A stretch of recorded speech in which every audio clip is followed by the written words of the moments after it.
इस आग में कई लोग जलेंगे।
अबे अंधा है क्या?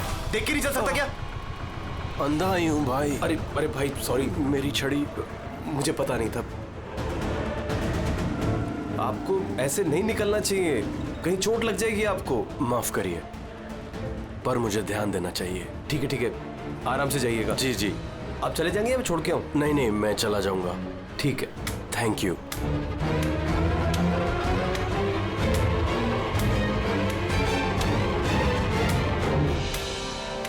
क्या हो गया यार, ये इतना दर्द क्यों हो रहा है?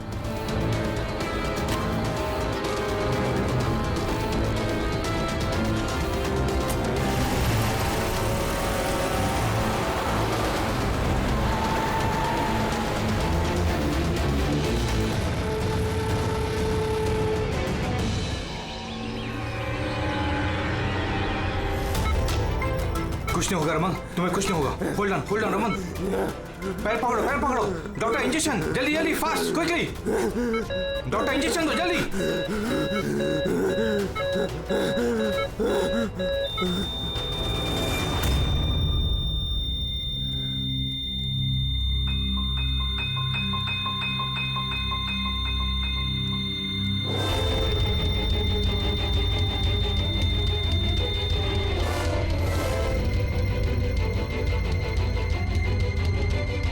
Oh my God, he's dead. और इनकी मौत नेचुरल भी नहीं है। अब क्या? I know Priya, it's a murder. और मैंने डॉक्टर सालुंके को इस केस के बारे में सब कुछ पहले से बता दिया था। अब तक तो उन्होंने फाइंड आउट कर भी लिया होगा कि रमन की मौत की वजह क्या होगी। जहर?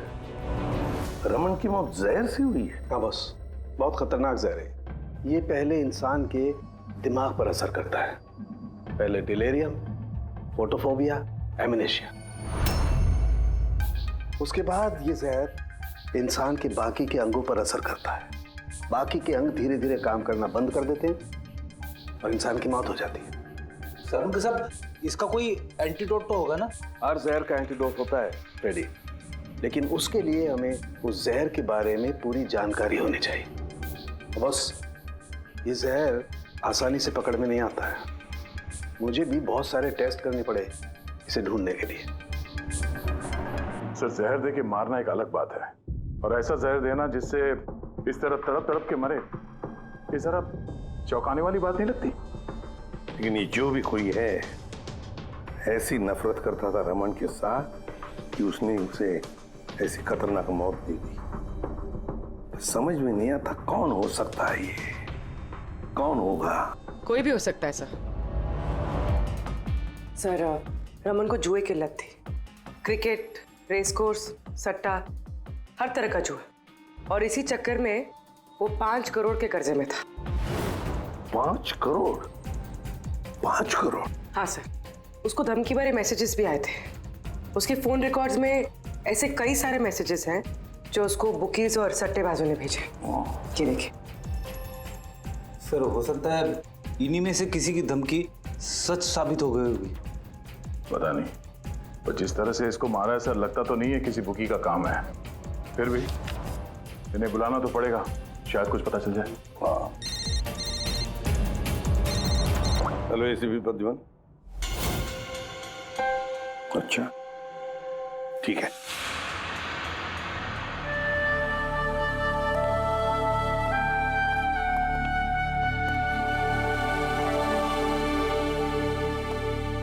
आप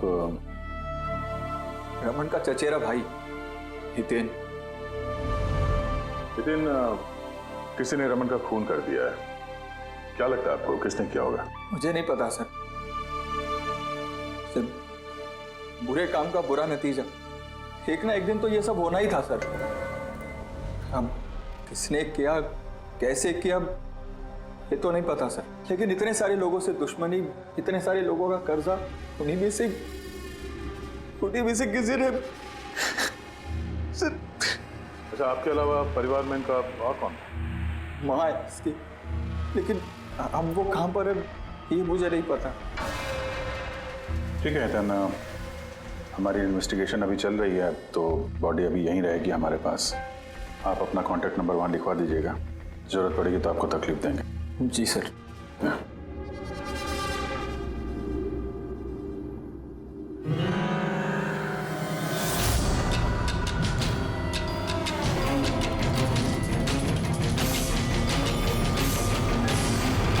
लगता उतना दुखी है नहीं जितना ही दिखा रहा है। हाँ, बॉडी ले जाने की जल्दी नहीं थी, जैसे ही बोला जाओ तो निकल गया। कोई पूछताछ नहीं कब मिलेगी बॉडी। गड़बड़ है, गड़बड़ है ये हितेन, बड़ी गड़बड़ है। ऐसे लग रहा था जिसे ये बात पक्की करने आया था कि रमन मरा है या नहीं। नजर रखो उस पर। रमन, रमन बेटा, रमन क्या हुआ बेटा?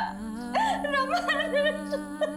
मैम, आप बेटा मेरा रमन, माँ मैं इसकी वसुंधरा। बेटा क्या हुआ? मैं तो तेरा इंतजार करती रही कि तू आएगा और मुझे घर ले जाएगा एक दिन, पर तू तो इतना दूर चला गया बेटा। रमन, तो आप अपने बेटे रमन के साथ नहीं रहती थी? जी नहीं सर। आप? सर मेरा नाम मदन है। भगवान, मुझे क्यों बिठा रखा यहाँ पे? उठा लेता मुझे ही। संभालो अपने आप को। और कितना रोग इस नालायक के लिए। इसको अपनी करनी की सजा मिली है। नहीं बेटा, ऐसा मत कहो। चाहे जैसा भी था, बेटा था मेरा। क्यों, ऐसा क्या किया था इसने इनके साथ? इन्हें अपने ही घर से बाहर निकाल दिया, सड़क पर छोड़ दिया अकेले। ऐसा क्यों? बोला माँ बहुत कर्जा है, घर बेचना पड़ेगा और मेरा खर्चा भी नहीं उठा सकता, इसीलिए मुझे छोड़ दिया। और फिर क्या करती सर, ठीक से दिखाई नहीं देता। कहाँ जाती मैं? पड़ी रही फुटपाथ पे, भूखी प्यासी, बेघर बेसहारा। फिर शायद भगवान को दया आ गई और उसने उस फरिश्ते को भेज दिया। उसका चेहरा तो नहीं देखा मैंने, लेकिन उसने मुझे अपने साथ चलने के लिए कहा और मैं चली गई। एक बड़ा आदमी मुझे इसके पास ले गया। सर दरअसल मेरी एक संस्था है, संयुक्त वृद्धाश्रम। हम वहाँ पर कोशिश करते हैं कि इन जैसे बुजुर्गों को घर जैसा प्यार और सम्मान मिल सके। माँ जी मुझे वृद्धाश्रम के गेट पर मिली थी एक चिट्ठी के साथ, जिसमें लिखा था कि इनका ख्याल रखना। बस उसी दिन से संयुक्त वृद्धाश्रम इनका घर बन गया। आज सुबह लैंडलाइन पे फोन आया कि इनके बेटे की मौत हो गई है। बस इनसे रहा ही नहीं गया। माँ है ना। मेरी आपसे विनती है, इसके कातिलों को छोड़ना मत सर। जरूर सजा दिलवाना सर, जरूर सजा दिलवाना। देखिए माँ जी, मैं आपसे वादा करता हूँ, हम रमन के कातिल को नहीं छोड़ेंगे, उसे कड़ी से कड़ी सजा दिलवाएंगे।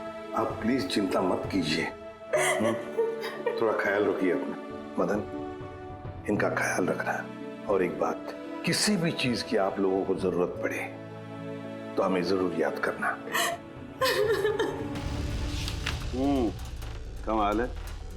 तारिका, हॉस्पिटल के डॉक्टर्स की रिपोर्ट के हिसाब से इसकी जांघ पर ये जो निशान है ना, ये या तो किसी एलर्जी का है या फिर किसी जहरीले कीड़े मकोड़े के डंक का निशान है।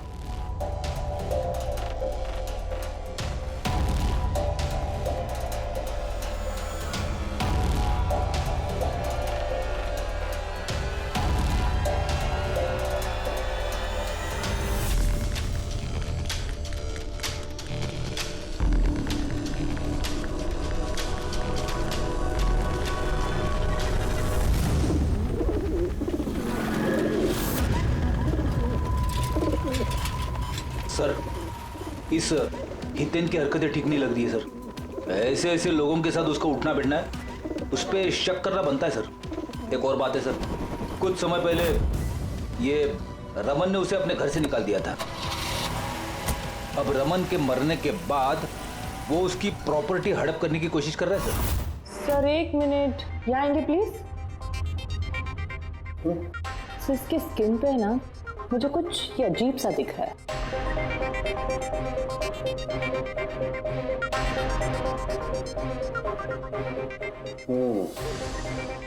तारिका, ये जो अजीब सी चीज है ना, दरअसल ये पैराफिन है। पैराफिन? मोम। अरे तो इसका मतलब वो जहर इसके थाई में नहीं इंजेक्ट किया गया? किया गया। वो जहर इसकी थाई में ही इंजेक्ट किया। तो फिर ये मोम कहाँ से आया? मोम कहाँ से आया? तारिका, यहाँ से खूनी ने जहर इंजेक्ट किया। दरअसल ये जहर मोम से, पैराफिन से कोटेड था, इसीलिए इसकी इस चमड़ी पर भी और इसके खून में भी हमें पैराफिन मिला है। क्योंकि खूनी नहीं चाहता था कि ये जहर तुरंत इसके शरीर में जाकर के असर दिखाए, इसलिए उसने इसे कोट कर दिया। और ये जो जहर है, एस्कोमाइन, ये एक बायो पॉइजन है, जैविक जहर। खूनी ने इसे मोम से कोट किया, इसके शरीर में इंजेक्ट किया और फिर इसके शरीर की गर्मी से मोम पिघलने लगा और वो जहर इसके खून में मिलकर के अपना असर दिखाने लगा। मतलब ये जहर किसी लिक्विड फॉर्म में नहीं बल्कि पैलेट यानी छोटी गोली के फॉर्म में इसके शरीर में डाला गया है। एग्जैक्टली।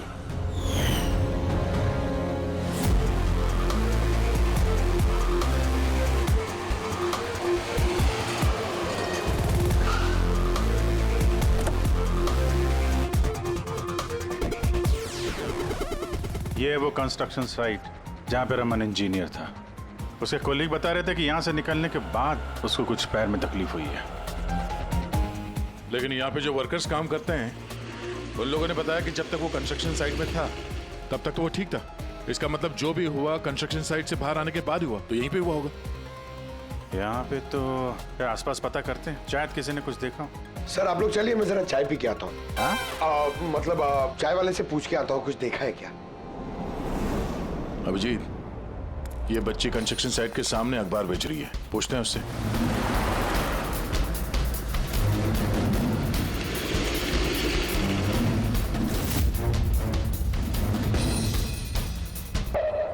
क्या नाम है बेटा आपका? चुटकी। चुटकी। अच्छा बेटा, जरा ये देखो, ये फोटो देखो ध्यान से। इनको जानती हैं, पहचानती हैं? हाँ, ये अंकल तो हमेशा मुझसे अखबार खरीदते थे, पर 3 दिन से ये नहीं आए। तो 3 दिन पहले आपने इस अंकल को यहाँ पे देखा था? हाँ, एक आदमी के साथ ये टकरा गए थे, इनको चोट भी लगी थी। वो आदमी बहुत अजीब था। अजीब मतलब? अबे अंधा है क्या? देख के नहीं चल सकता क्या? अंधा ही हूँ भाई।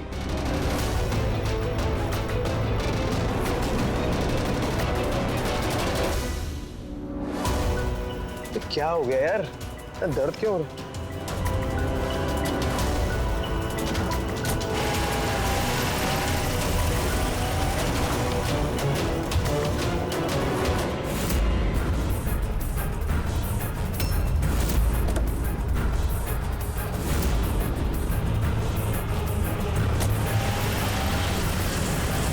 तो अंधा नहीं था और उसी ने हमला किया रमन पे।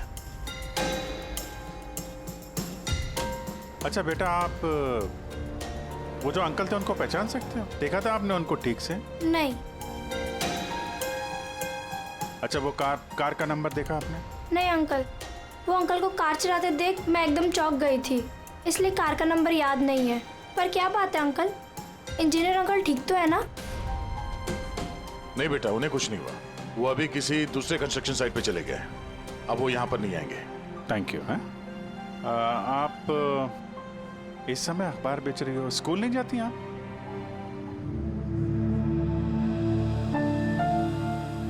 क्या बात है, हैं? स्कूल तो जाना चाहिए। आप कितनी इंटेलिजेंट लड़की हो। एक्चुअली हर बच्चे को स्कूल जाना चाहिए और आपको भी जाना चाहिए। पर स्कूल जाने के लिए बहुत सारे पैसे चाहिए ना अंकल, मेरे पास पैसे नहीं है। बेटा, अगर आपको पैसे ना देना पड़े तो आप स्कूल जाएंगी? हाँ अंकल, जरूर जाऊंगी, मुझे पढ़ना है।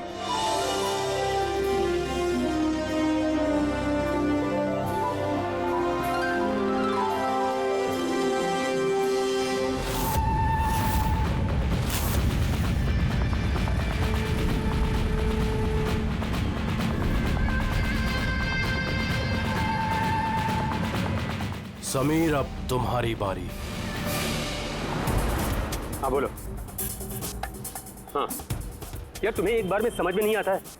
देखो, मैंने तुम्हें पहले भी कह दिया है कि तुम कुछ भी कर लो, मैं इस खंडहर के लिए एक कौड़ी भी खर्च नहीं करने वाला।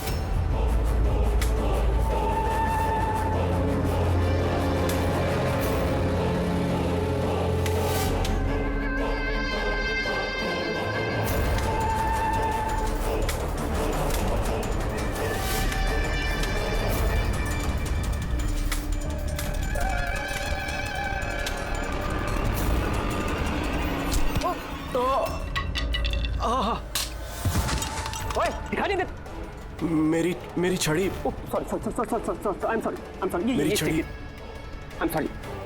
सॉरी। अब आपको कहीं लगी तो नहीं? आप ठीक है ना? मैं आपको कहीं ड्रॉप कर दूं? नहीं नहीं, मैं ठीक हूँ, मैं चला जाऊंगा। आप ठीक है ना?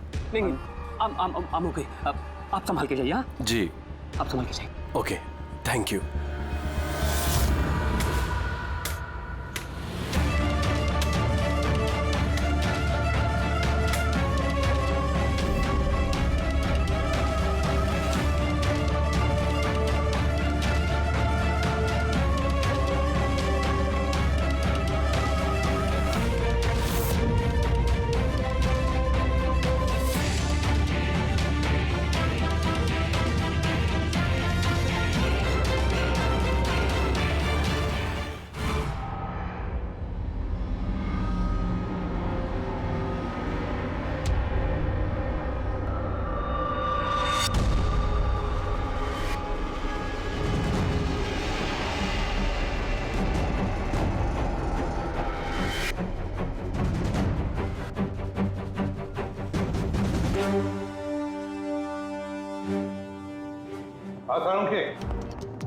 क्या पता चला? बस इस आदमी को जो जहर दिया गया ना, वो भी किसी पौधे से ही बनाया गया है। क्या? ये भी किसी पौधे से? हाँ बस, लेकिन ये कौन सा जहर है, ये अभी तारिका पता कर रही है। इस जहर का नाम है रिकिनस कम्युनिस, और ये जहर पहले वाले जहर से भी बहुत ज्यादा तेज और खतरनाक है। रिकिनस? ये किसी पौधे का नाम है क्या? हाँ फ्रेडी, ये किसी पौधे का नाम है, और बॉस ये कोई आम पौधा नहीं है, बहुत मुश्किल से मिलता है। और खूनी जो कोई भी हो, बॉस उसे पौधों के बारे में बड़ी अच्छी जानकारी है। हाँ, जानकारी तो होनी चाहिए पौधों के बारे में, तभी तो। लेकिन सर, इन हत्याओं की वजह क्या है? ना तो हमें रमन की हत्या का कारण पता है और ना समीर का, और दूर दूर तक इन दोनों का एक दूसरे से कोई संबंध ही नहीं है। सर, समीर और रमन के बीच में एक चीज तो कॉमन है। क्या? माय गॉड, तो ये है वो कड़ी जो समीर और रमन को जोड़ती है। तो क्या दोनों ने एक ही गलती की? जी सर, रमन की तरह समीर ने भी अपने बूढ़े और कैंसर पेशेंट पिता को घर से निकाल दिया था। हमने उनके बारे में छानबीन की और एक ऐसे शख्स से मिले जिन्होंने समीर के पिता को ढूंढने में मदद भी की और इस केस को एक नया मोड़ दिया। कौन है वो? सर, ये डॉक्टर दिनेश है। Hello sir. कैंसर सेंटर के चोड़ी। समीर के पिताजी का इलाज यही कर रहे थे। डॉक्टर दिनेश, जरा एक बात समझाइए। समीर ने अपने पिताजी को घर से बाहर निकाला था, तो फिर ये समीर के पिताजी आपके यहाँ कैसे पहुंचे, आपके कैंसर सेंटर में? किसी ने उन्हें हॉस्पिटल पहुंचा दिया था। मैं हॉस्पिटल पहुंचा ही था जब मैंने इनको देखा। ये चेयर पे बैठ के कुछ बड़बड़ा रहे थे, हाथ में लिफाफा था। मैंने पूछा कि कौन है, लेकिन इनको कुछ याद नहीं था। मैंने उनके हाथ से लिफाफा लिया। पैसों के अलावा उसमें एक चिट्ठी भी थी। उसमें लिखा था कि इनको कैंसर है और हम इनको अपने यहाँ एडमिट करके इलाज शुरू करें। एडमिशन के लिए डिपॉजिट की रकम लिफाफे में है और इलाज के पैसे भी हॉस्पिटल के अकाउंट में ट्रांसफर हो जाएंगे। उनकी उम्र और हालत को देखकर मैंने उनको एडमिट तो कर लिया, पर मुझे चिंता थी अगर पैसे ना मिले तो।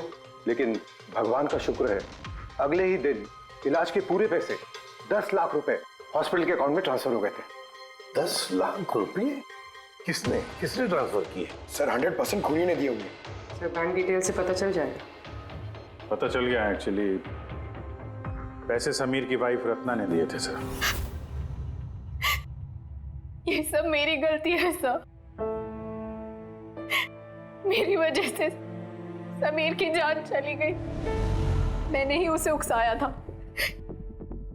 पिताजी की देखभाल में काफी प्रॉब्लम हो रही थी और सारी प्रॉपर्टी और सब हमारे नाम पर हो ही चुका था, तो मैंने समीर को कह के पिताजी को घर से निकलवा दिया।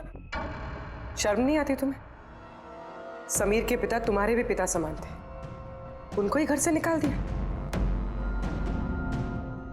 ये सब करने के बाद फिर उनकी इलाज के लिए 10 लाख रुपए क्यों दिए?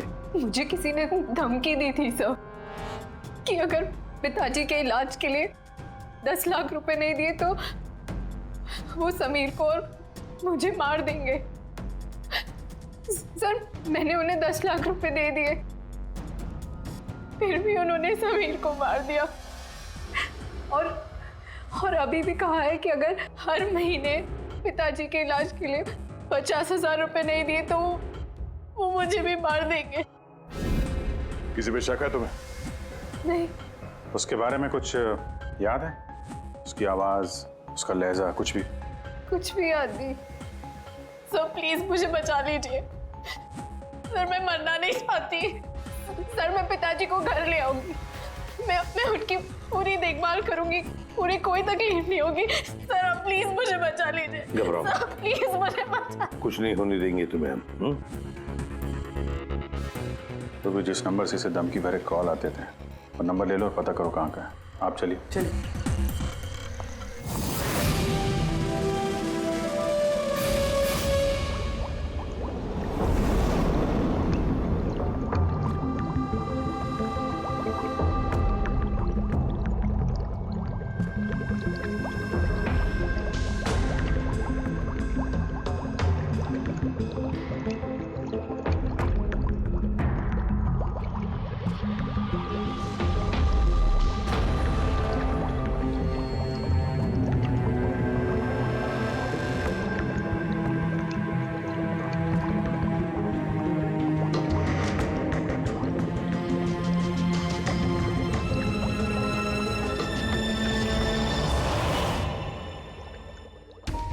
सर, हमने इतने सारे एंटीडोट्स बना लिए, लेकिन इसकी क्या गारंटी है कि खूनी इन्हीं में से किसी जहर का इस्तेमाल करेगा? अब कुछ भी हो जाए, हम खूनी का दिमाग तो नहीं पढ़ सकते ना।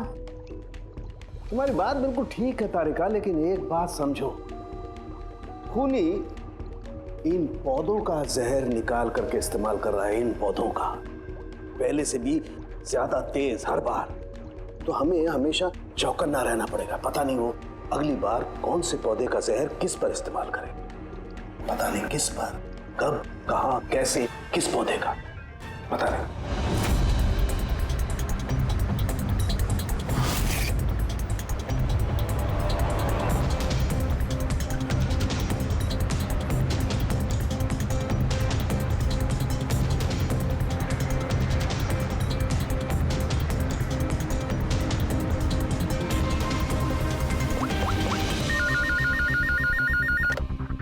हेलो। हाँ पूर्वी बताओ। सर वो फोन बूथ जहाँ से कातिल ने रत्ना को धमकी भरे कॉल्स किए थे, वो ये भाईंदर रेलवे स्टेशन के पास है। Bhayandar railway station? वहां तो बहुत भीड़ भाड़ रहती है। जाहिर सी बात है उसने ब्लाइंड मैन के भेस में तो किया नहीं होगा। बड़ा मुश्किल है पता लगाना। सर किसी को कुछ पता तो नहीं है, लेकिन एक खास बात यह है कि ये कॉल्स सुबह 11 से 12 के बीच किए गए हैं और रेलवे स्टेशन के पास एक बस स्टैंड भी है जहाँ से बस जाती है पुणे। बस स्टैंड भी पास में ही है, तो ट्रेन से भी जा सकता है और बस से भी। चलो कोई बात नहीं, देखते हैं। भाईंदर, इसका मतलब कि खूनी मुंबई से ही है और सिर्फ समीर का खून करने के लिए पुणे गया था। तो पुणे वो ट्रेन से गया होगा या फिर बस से या फिर कोई प्राइवेट गाड़ी या फिर खुद की गाड़ी से। वही तो सर, खूनी को पता था कि हम लोग रत्ना तक पहुंच जाएंगे और ये कॉल वाली बात खुलेगी, इसलिए वो हमें गुमराह कर रहा है सर। खेल खेल रहा है हमारे साथ। हाँ, खेल खेल रहा है। अगर सर हम लोग खूनी तक पहुंचेंगे कैसे? हमारे पास उसके खिलाफ तो कोई इंफॉर्मेशन है ही नहीं और हमें यह भी नहीं पता है कि उसका अगला शिकार कौन होने वाला है। पंकज, इससे पहले कि खूनी अपनी शिकार तक पहुंचे, हम शिकार उसके सामने डाल देंगे। ये घटना आज सुबह 10 बजे की है। मुंबई के गोरेगांव रेलवे स्टेशन पर एक बुजुर्ग ने रेल के नीचे आकर अपनी जान देने की कोशिश की। वहां मौजूद लोगों ने उन्हें बचा लिया। आइए जानते हैं कि आखिर वो क्या वजह है जिसने एक बुजुर्ग को ये करने पर मजबूर कर दिया। क्यों पकड़ के रखा हुआ है? छोड़ दो मुझे, मैं नहीं जीना चाहता हूँ। क्या करूंगा मैं जी करके? लेकिन आपके साथ हुआ क्या है? आखिर आप क्यों मरना चाहते हैं? क्या हुआ? मेरे साथ क्या हुआ? मुझे मेरे इकलौते बेटे ने घर से बाहर निकाल दिया, अकेले करके। मैंने अपने बच्चे को इतने प्यार से पाला पोसा और उसने मुझे घर से बाहर निकाल दिया। ये तो बड़े दुख की बात है। आखिर क्या हो गया हमारी आजकल की पीढ़ी को? आपका बेटा करता क्या है? क्या करता है? स्कूल जाता है। टीचर है? नहीं, पढ़ता है, स्कूल में पढ़ता है। अभी 8 साल का ही तो है। जी क्या कहा आपने? क्या कहा मैंने? आपका बेटा कितने साल का है? कितने साल का है? आपने कहा 8 साल का है। मेरा बेटा 8 साल का है, उसने मुझे घर से बाहर निकाल दिया। मैं मर जाऊंगा। सुना आपने? इनका दावा है कि इनके 8 साल के बेटे ने इनको घर से बाहर निकाल दिया। आखिर क्या वजह है? कौन है ये 8 साल का बच्चा? रेल की पटरी पर जान देने की कोशिश करने वाले बुजुर्ग के 8 साल के बेटे का पता चल गया है। वो दरअसल 33 साल का सॉफ्टवेयर इंजीनियर है। बुजुर्ग की दिमागी हालत ठीक नहीं है, इसलिए अब भी वो उसे 8 साल का बच्चा ही समझते हैं। उनका बेटा अमेरिका में रहता है और उसने उन्हें घर से बाहर निकाल दिया है। उसके बाद ही बुजुर्ग ने अपनी जान देने की कोशिश की। आइए उनके बेटे से ही पूछते कि उन्होंने आखिर ऐसा क्यों किया। सर एक सवाल सर, क्या ये सच है कि आपने अपने पिताजी को घर से बाहर निकाल दिया है? हाँ ये सच है। सर आखिर आपने ऐसा क्यों किया? आपको एक बार भी बुरा नहीं लगा? हाँ निकाला मैंने और बुरा भी नहीं लगा। आप जानते हैं इनको? आपने कभी झेला इनको? इनको अल्जाइमर्स की बीमारी है। मैं पागल हो गया उनका ख्याल रखते रखते। मेरी खुद की एक लाइफ है, मेरी वाइफ है, मेरी फैमिली है। मैं क्या करूं? कब तक पैसे दे के इनका ट्रीटमेंट का काम कराते रहूं? मैं पैसे नहीं है मेरे पास, सब खत्म हो गया। अरे यहाँ से, अरे छोड़ दो मेरा पीछा, मेरे दूर चले जाओ मुझसे। परेशान हो गया आपसे मैं। ये तमाशा देखो खड़ा कर दिया। खुश हो गए? चले जाओ मुझे छोड़ के यार। सर कभी आप भी तो छोटे थे ना। इन्होंने आपको पाल पोस के बड़ा किया, इस लायक बनाया और आपने इन्हें घर से ही बाहर निकाल दिया। तुमको बहुत प्यार आ रहा है? हाँ? जा अडॉप्ट कर ले जाके। दिमाग खराब मत करो मेरा। तुमको जो करना था ना तुमने आके कर लिया बवाल खड़ा। टीआरपी मिल गई ना तुमको, पैसे कमा लिए ना, हटो यहाँ से। तो देखा आपने कि किस तरह एक लड़के ने अपने बाप को घर से बाहर निकाल दिया। अब ये बेचारे बुजुर्ग कहाँ जाएंगे, किसके सारे जाएंगे? इन्होंने अपनी सारी पूंजी अपने लड़के पे लगा दी और आज इनके लड़के ने इनको घर से बाहर निकाल दिया।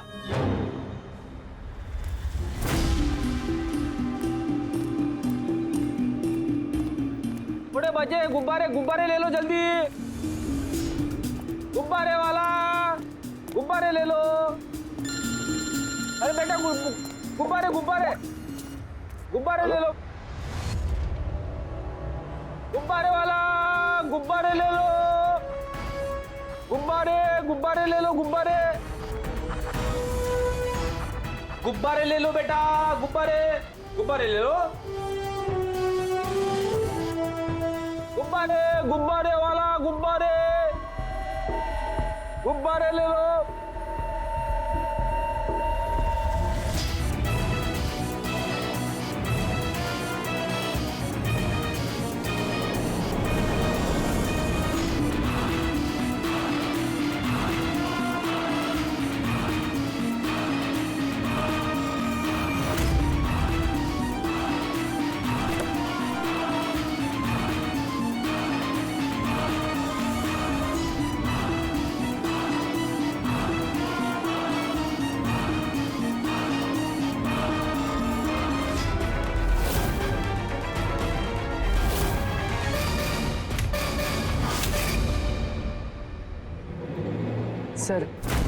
सर एक अंधा बिल्डिंग की तरफ आ रहा है।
कितने सारे लोग? सर इतने सारे अंधे एक साथ? हमने तो एक सोचा था, यहाँ तो 8-10 निकले। लगता है ये कोई चाल है। आप लोगों को जाना कहाँ है? एक मिनट आप लोग रुकिए। एक मिनट, यहाँ कैसे आ गए आप लोग? आइए। ये आप सब कहाँ हैं आप लोग? यहाँ क्या बात है? क्या हुआ? यहाँ आंखों का फ्री चेकअप होने वाला है। संपत है आप? संपत? उसने ही बुलाया था हम लोगों को। देखिए यहाँ पे ऐसा कोई शिविर नहीं है। कौन संपत कौन है? किसने बुलाया आपको? उसने ही तो बुलाया था यहाँ।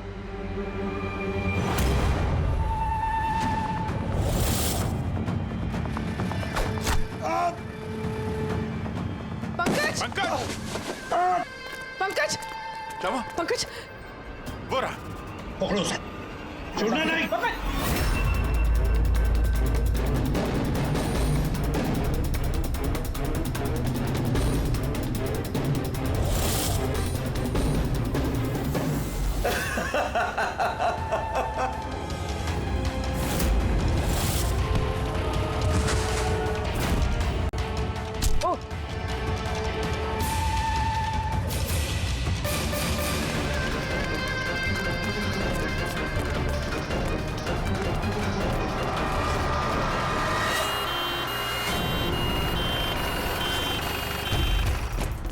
आजा, जल्दी आजा।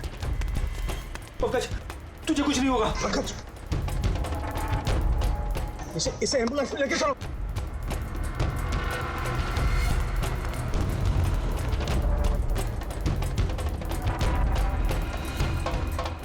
पंकज पंकज तुझे कुछ नहीं होगा। पंकज तारिका ये लो, इससे जहर का पता करो।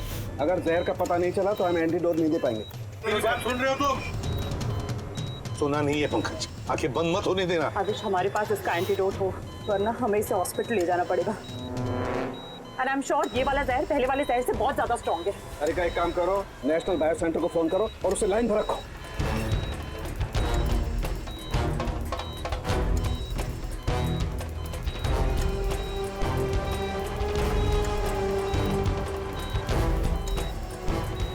Pankaj, don't worry, Pankaj.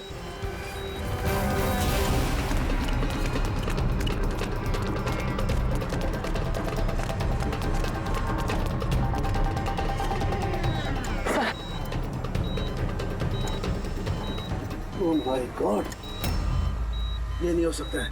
और सूत्र तो जहर ही बदल दिया। लेकिन सर हमारे पास इतने सारे एंटीडोट्स हैं, कोई ना कोई तो काम करेगा ना। कोई काम नहीं करेगा बॉस, ये पौधे का जहर ही नहीं है, उसने जहर बिल्कुल बदल दिया है। अब क्या होगा सौरभ? करना कुछ यार। पंकज कीप ब्रीदिंग, सब ठीक हो जाएगा। हाँ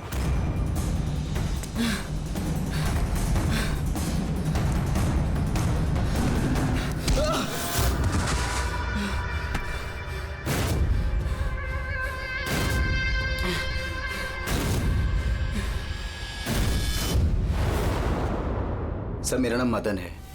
तुमने क्या ये सब? क्यों पड़े हो मेरे पीछे? मैंने जो किया सही किया। लोगों की जान लेना सही है? मैंने सिर्फ बुरे लोगों को सजा दी है सर। जो लोग अपने माँ बाप का ख्याल नहीं रखते ना, उनको इस दुनिया में जीने का कोई हक नहीं होता। जब मेरी माँ की मौत हुई थी तो मेरी दुनिया उछल गई थी।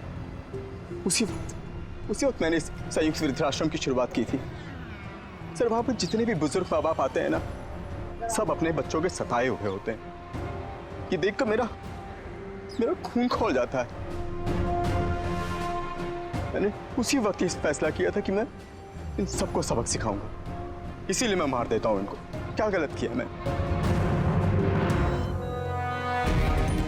सर कुछ करो सर। कुछ नहीं कर सकते जब तक उस जहर का कंपोजिशन नहीं पता लगेगा फ्रेडी, हम कुछ भी नहीं कर सकते। अगर इसे गलत एंटीडोट दे दिया तो ज्यादा खतरनाक होगा यार। सर, पंकज की हालत तो बिगड़ती जा रही है। सर, पल्स गिर रही है, हॉस्पिटल ले जाना पड़ेगा। हॉस्पिटल जाके कुछ नहीं होगा, हमारे पास इतना वक्त नहीं है तो वहां जाकर टेस्ट करें। मुझे इस जहर का नाम चाहिए यार। पंकज। हेलो। हाँ सर, हाँ सर, पकड़ा गया। सर, खूनी मदन है। हाँ, जहर हम पता करते हैं। कभी पता नहीं चलेगा तुमको, कभी पता नहीं चलेगा तुम लोगों को। उसने भी पापा को सताया। मदन, गाड़ी!